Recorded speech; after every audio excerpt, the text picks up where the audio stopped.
Alright, so we have a customer here who has eastern yellow jackets. They're flying in and out of this spot right here. Just down in that hole. So, pull them out of there and get this nest vacuumed up.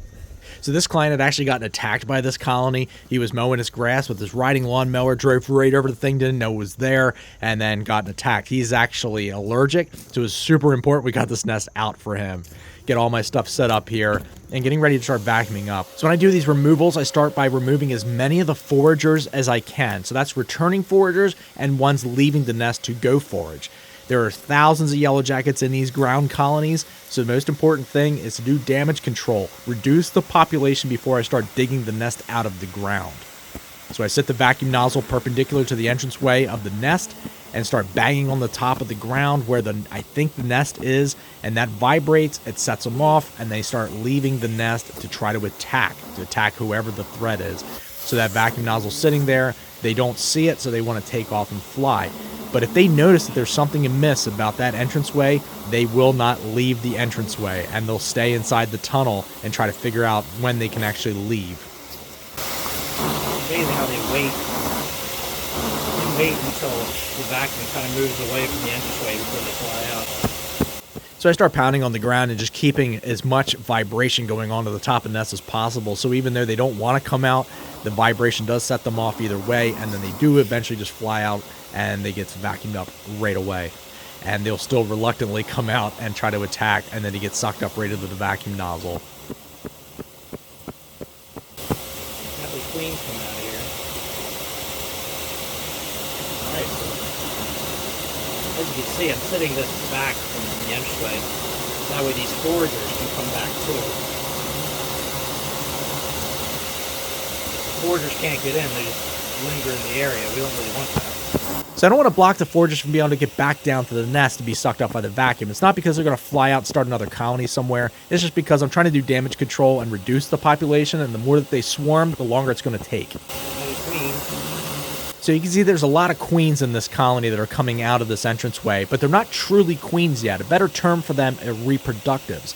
And reproductive just means that in the colony, they're the only ones that are able to mate and go off and start new colonies. But since they haven't started a new colony yet, they're not truly queens. But you can see that there's a lot of males and there's a lot of queens coming out of here, which means that this colony was already starting to wane and was going to be dying pretty soon towards the end of the season. But those new queens would leave and start their own colonies next year. Look at all these. We're trying to make it back to the entranceway, and me blocking it up because I'm trying to get good video.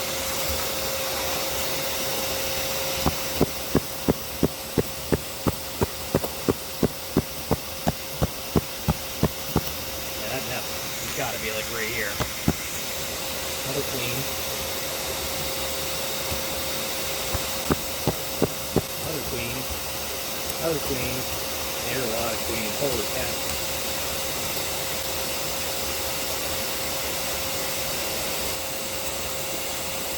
I'm gonna back up and let them consolidate. Go back to the entranceway. There's gonna be a lot flying around the vacuum, and but as ones come back from foraging, they'll get vacuumed up. Another queen.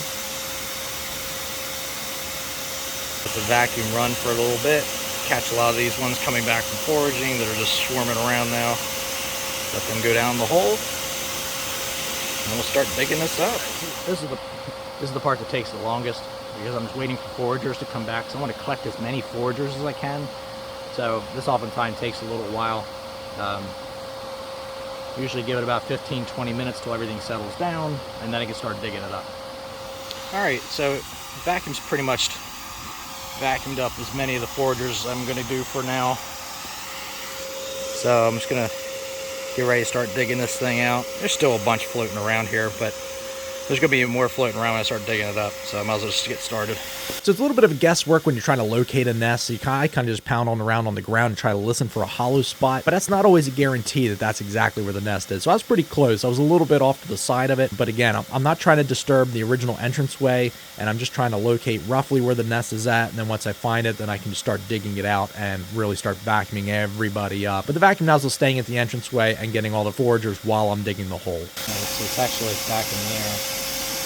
So once I expose the top of the nest and I know exactly where I'm going to start digging and trying to get it out, there's going to be a lot of workers coming out of there. So I'm going to start using the vacuum and kind of excavating with the vacuum itself and pulling out a lot of soil and vacuuming up as many of the workers that are coming out of there to protect the nest as I can. Again, just trying to do damage control, because as many that escape past the vacuum nozzle, they're going to be swarming around, just flying around me for the duration of the removal, and then it's more longer that I got to wait to vacuum them up as they come back from foraging. So I kind of use the vacuum nozzle as an excavation tool while also using it for damage control with the population.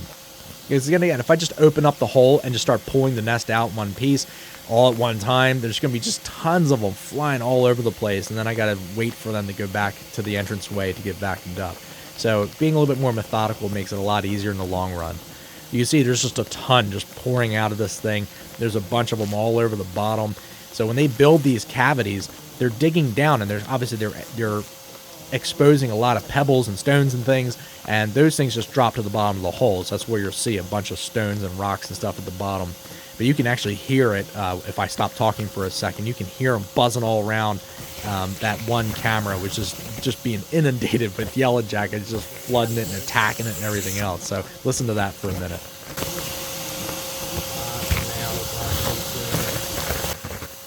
So you'll see a lot of this paper here at the bottom. This is called envelope. So they encase the comb in envelope, and as they're digging and excavating the hole deeper, they're adding more envelope on the bottom of the comb. So that's where it's kind of nestled in. You'll see a lot of rocks encased in the envelope as well. So this is where it just becomes a little bit, a little bit of a pain in the butt, because there's a lot of pebbles that want to get sucked up into the vacuum, and I'm not trying to get a lot of that debris into the vacuum if I can help it. But there's a lot of yellow jackets kind of nestled in, a lot of little nooks and crannies and catacombs and things, so it is a little bit tedious just trying to vacuum up the last few that are down in the hole. And unfortunately, some of them do get buried alive, so it is what it is. And then look up into the entranceway. Up in there somewhere. Oh, there's the entranceway. So again, I try to keep that entranceway intact, so that way that there's still a target for the workers and foragers coming back, and they look at that entranceway, they say, okay, that's exactly where I'm going, and they climb down into there, and then that's where I vacuum them up from. So it's just neat to see the inside of this cavity. You can see exactly how much soil that they've dug out over the time that nest has been there. They're everywhere right now.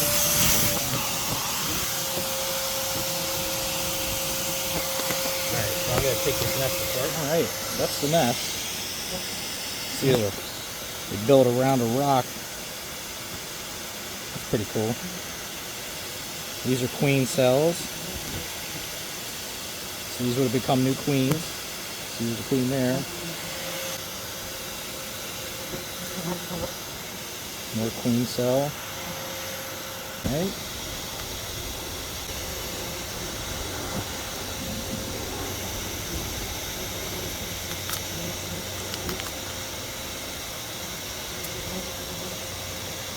Some males in there, some queens.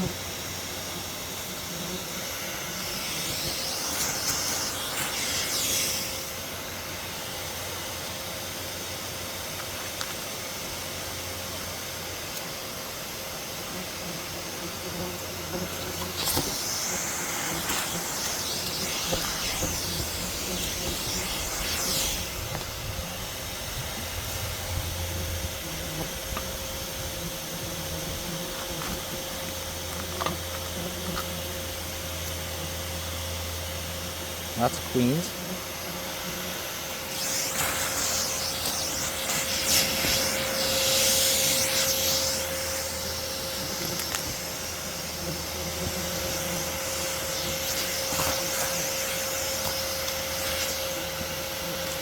Alright. Bag is set up.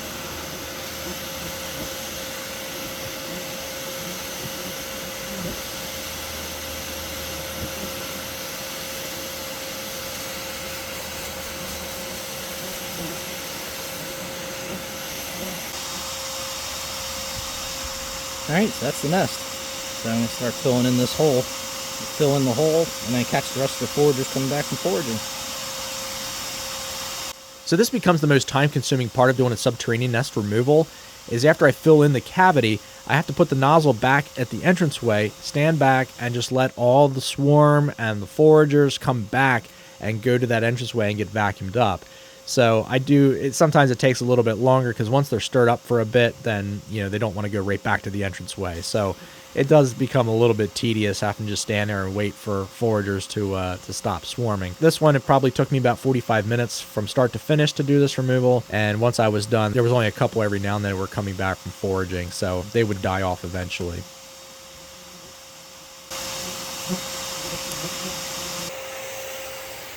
Look at them going nutty around the other camera. But still catching foragers, so let it continue to do its thing. Eventually I'll have to bring the vacuum and vacuum these guys. For the time being, I'm still catching a lot of foragers, so just let it keep vacuuming up. So I did fill in the hole. So I filled in the hole and packed it in really, really good. But I left the entranceway where it was because that's the target. That's what they're aiming for when they come home. So if I leave the entranceway, it still looks the same to them. They'll fly right down in there and get vacuumed up. All right, so I have a slight crisis. Is that Doris is busted out of the pen. Her and Sweetie have not been getting along the last couple days. Sweetie's been acting like a big tough girl. And Doris has busted through the fence right here. So I get to fix that. First thing I gotta do now is get her out of here. She's down in here somewhere.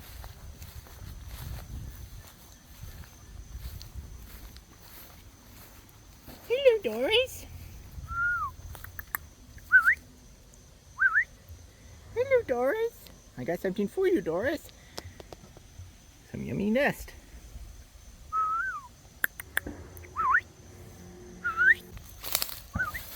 Hello, Doris. Oh. You want some nest?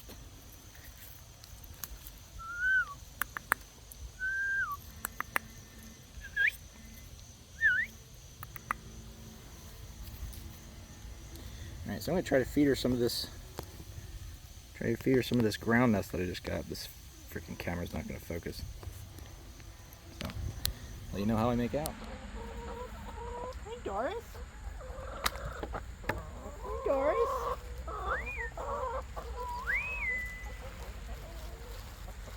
What a bunch of pesky weeds.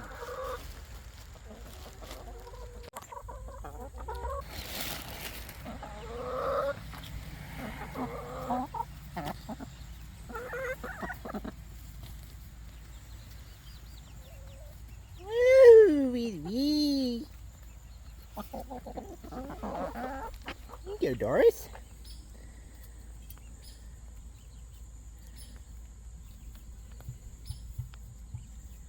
Oh, sweetie booty. Here you go, sweetie booty.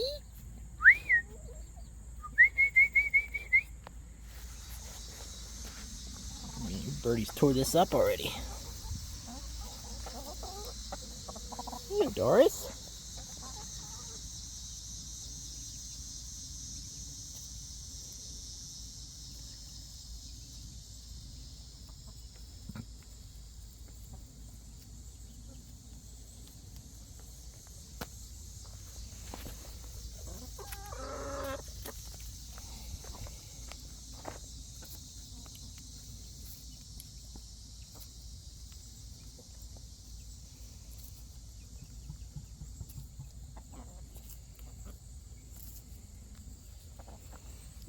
Rhea-the-Rhea. Hello, Rhea-the-Rhea.